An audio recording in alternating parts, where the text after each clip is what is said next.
Fish on. We got one, second cast. Fish on, next cast, very next cast. Fish on. That one feels a bit better. Fish on, we got one.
What's going on, guys? My name is Sam and you're watching Cast Blast Camp, and today we're doing a little more fishing. Here recently I've been in the fish frying mood, so I'm wanting to do another catch and cook. If we can find some eater style fish in here, we're definitely going to keep them, fry them up. That includes sunfish, maybe even bass, walleye, who knows what we can run into. Maybe a drum or two, maybe even some catfish. I have a bunch of different rods and reels, different baits for bass, catfish, panfish, crappie, all that stuff. So I'm going to go ahead and get them baited up and try a few different ones out here and see what's biting, and to see if we can't catch some fish. Thanks for watching.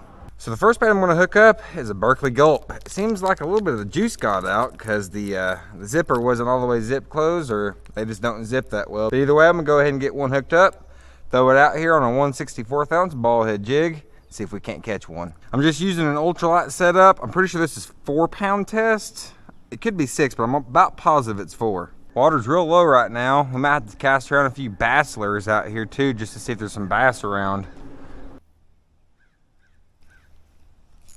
Fish on. We got one, second cast. We got one. What we got? Nice. Looking like a nice, turn sideways for me, buddy. Nice bluegill. Actually, that might be a keeper. He might be. Let's take a look at him real quick. Do a little palm test. Actually, he's a little bit short, guys. I like to keep them if they're tip of my middle finger down past, or at least to the butt of my palm, or a little bit past to my wrist area. But that's a good skunk buster. It's a good sign. Not a bad sunfish. He's been injured, it looks like, on his body before. Maybe something attacked him, but let's go ahead and get him back in that water, guys. Woo! Always good to get the skunk buster off the board. Fish on, next cast, very next cast. We got him. We got another bluegill.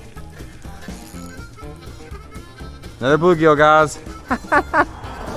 So the bluegill are definitely out here. This one's another small guy though. He's really not big enough to eat. I mean, I could start saving these and get a collection of meat off these small guys, but I really don't want to outfish the smaller ones. I want to let them live and get bigger, you know. So I'm gonna go ahead and get this one unhooked, back in the water too. They're hitting the gulps good today though.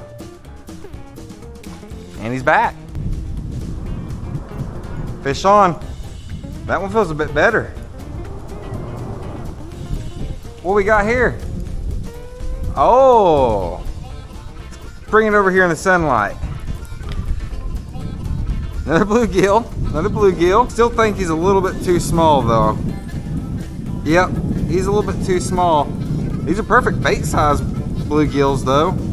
I am trying to go for eaters, not necessarily for bait. I still got plenty of bait, so let's throw him back, let him get big. And he's back. Woo! Well, they're biting here on the gulps, that's for sure. Yep, we got one. What we got, small green sunfish? Yes, sir. Little baby green sunfish, guys. Little baby. Tiny little feller. Definitely not big enough for a catch and cook. Would be great for live bait. But I'm gonna go ahead and throw him back.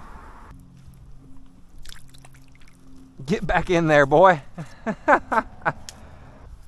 About time to swap out this gulp for a new one. See if there's anything hiding over here that wants a gulp.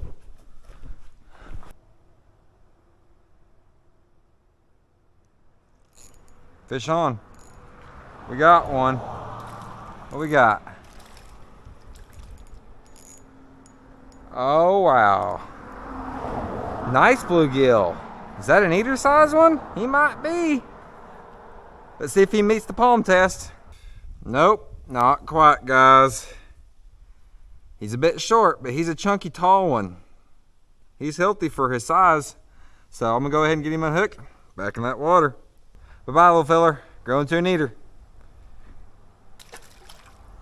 Feisty guy.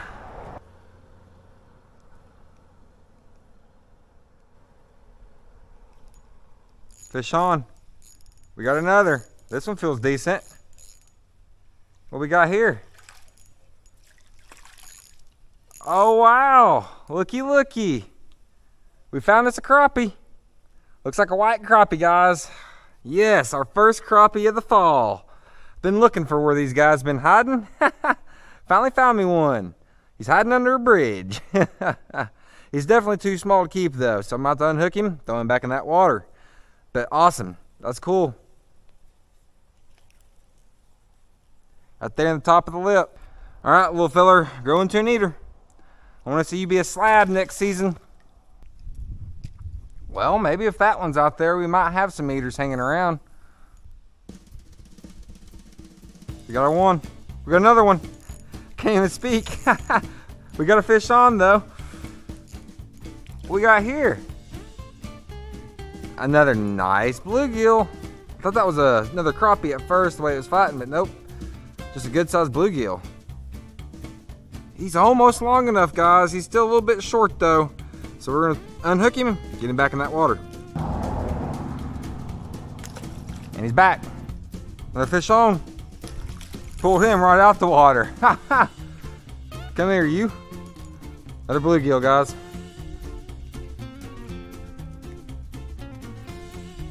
He's a bit short too, not quite keeper size, so he's a lucky one. He's going back.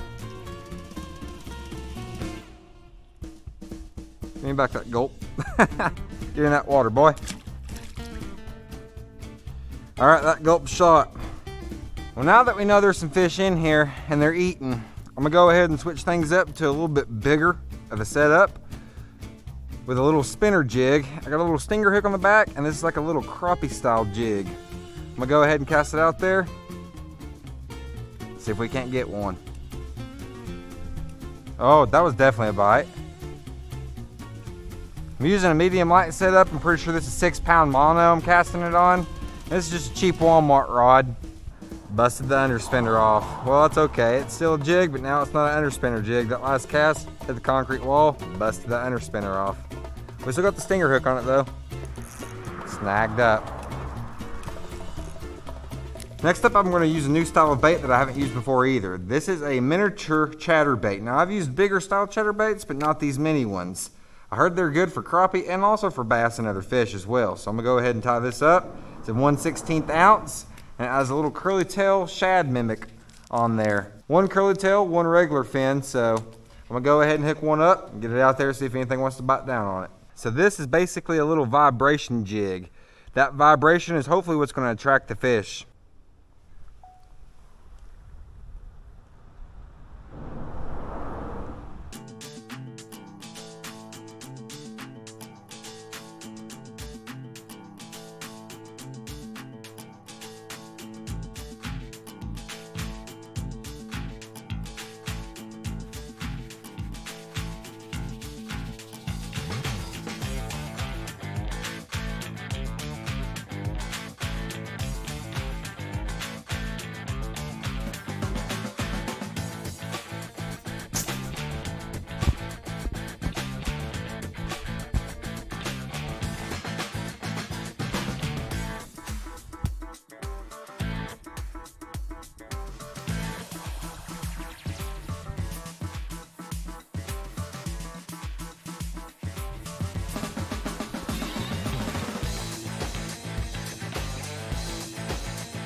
Fish on. We got one. We actually got one on the miniature chatterbait. And it's a yellow bass. Wow, we actually got one. Heck yes. New species for the day as well. And when I say miniature yellow bass, it's just a yellow bass, a small one. These guys really don't get that big in the first place, but nice catch. Of course, it was the bass that wanted the chatterbait. All right, you shiny little feller, you ain't that big, so I'm not gonna eat you. Get back in the water and get big. He's finishing up his meal. Fish dinner. That's what I'm trying to do.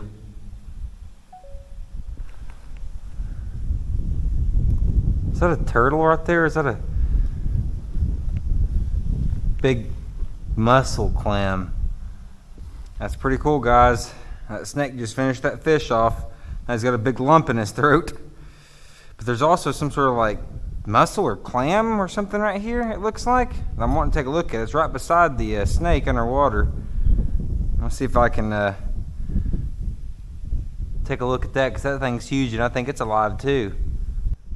Look at this bad boy, guys. Holy moly, it's alive too. I don't think I've ever found an alive one before. Is this a oyster, freshwater oyster, or is this a, it's not a clam, that's gotta be an oyster, right? Pretty sure it's an oyster. That's a big one. Let's see if we can take a little peeky poo inside. Catfish love eating mussels and oysters and stuff like that, so I think I might have to try this for fresh bait. They're not the best to eat like their saltwater cousins or brothers or sisters. Since they live a long time and on the bottom, they're like filter feeders and can potentially be unhealthy to eat. So I'm going to skip out and eating this until I know more about them. And if I figure out a way to eat this without having to worry about any potential health hazards, we'll figure that out in the future and try to catch and cook again if I can find some more. But right now I'm going to crack it open, see if I can put it on a catfish rod, and we're going to go from there, cast it out in the water, see if anything wants it. Let's crack this bad boy open.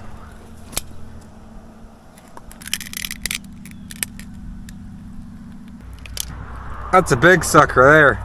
All right. Well, we cracked it open. Now let's see how we're going to get this out and get it on the hook.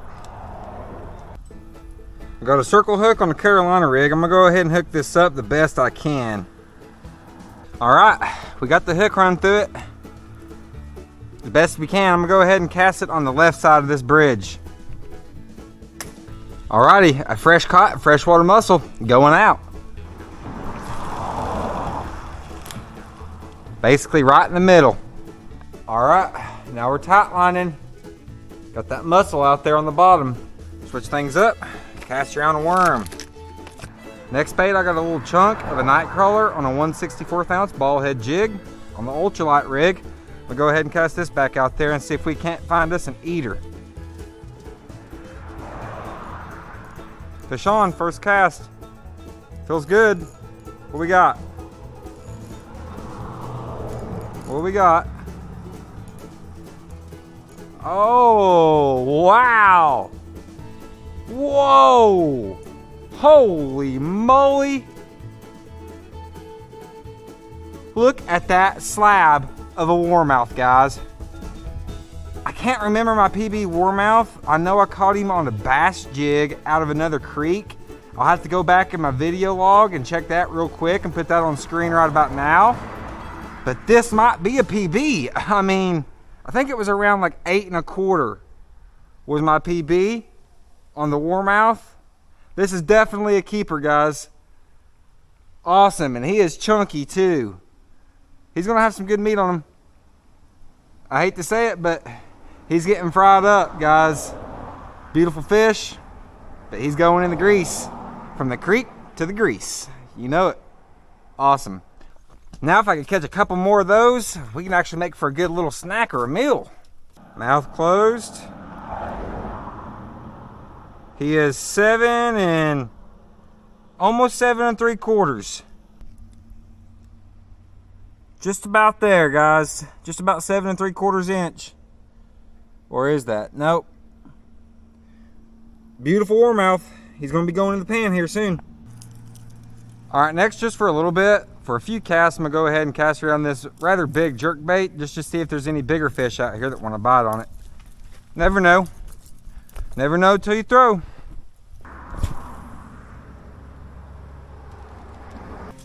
That looked like a massive fish down there.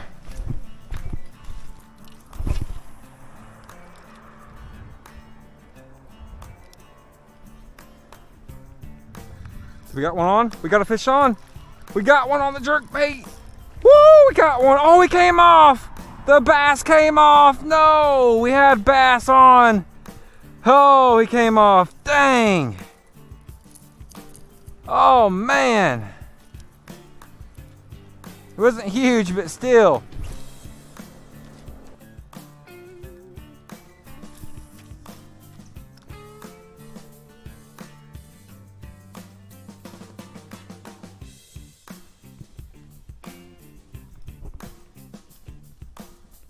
Fish on. We got one. Oh, we got one on the jerkbait. We actually got us a bass on the jerkbait. Yes! That's what I'm talking about. Alright, now this is gonna be a little sketchy. Hold still there. Oh, now. Come on now. We'll hold the jerkbait and then we'll get the bass. Awesome. What we got here? A little baby largemouth? Indeed, a little baby largemouth. And he's not quite big enough. I like my largemouths or my bass to be at least around bare minimal a foot, 12 inches. I mean, this guy's about maybe 8. So let's go ahead and throw him back in that water. Awesome, we got one on the jerkbait.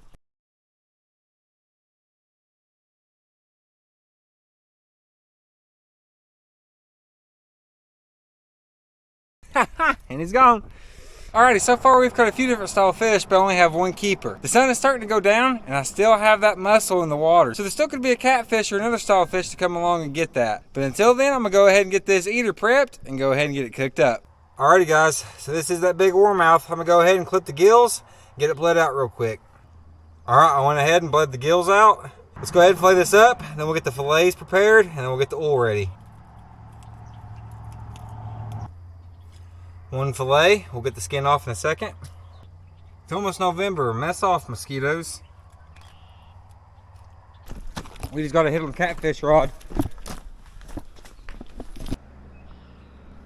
We'll go back to cooking the fish and see if something will come along and take it. All right, second fillet. Hopefully we'll get another one off that catfish rod if it hooks up, but for now, that's what we're working with. And we'll save the carcass and the headpiece for cut bait. That'll make for awesome bait right there. I think I'm actually going to go ahead and hook him up, cast him out. Why not? Nice big chunky bait. Let's go ahead and cast it out there. All right, back to cooking the fish. Now we're just going to fillet the meat right off the skin, like I did in the last video. Very simple. All right, here's a chunk of meat. We'll get it rinsed off here in just a second. And second chunk of meat. Easy as that. All right, now we've rinsed them off and we got the pin bones out. Now I'm going to use hot sauce as my egg wash. This is what I like doing for fish more than I do eggs. And plus, you don't have to worry about breaking eggs or them spoiling with you on a fishing or camping trip. I'm just going to make sure they're fully coated. Doesn't take much sauce for just a small fish like this. So, all right, now let's get the breading out. I'm going to be using House Autry original fish fry breading. It's some good stuff. I'd say that'd be plenty enough to get the job done. All right, now it's time to get the breading on the fish. One piece is ready for the oil. I'm going to go ahead and get this other piece breaded up and go ahead and get this oil in the pan and get it fired up. I'm going to use good old vegetable oil. About that much will do. Now let's hook up the burner to the propane tank and get this thing fired up and the oil on top.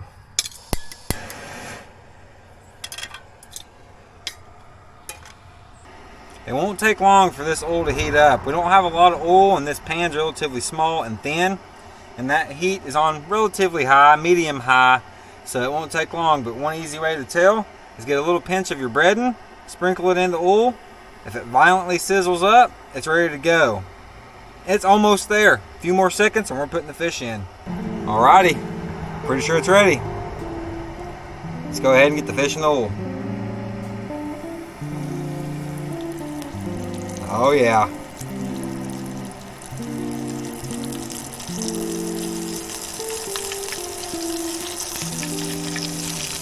Warmouth in the grease, right out the creek.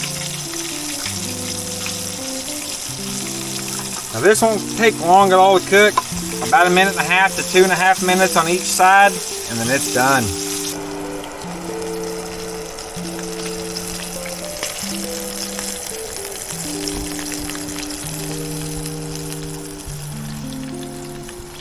All right, I think it's ready to flip.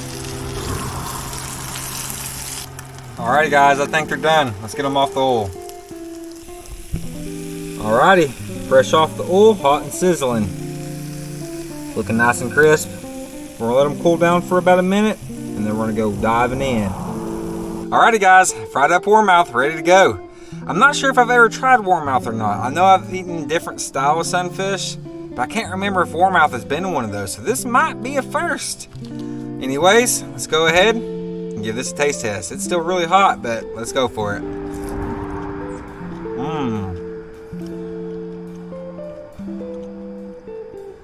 That's really good, guys.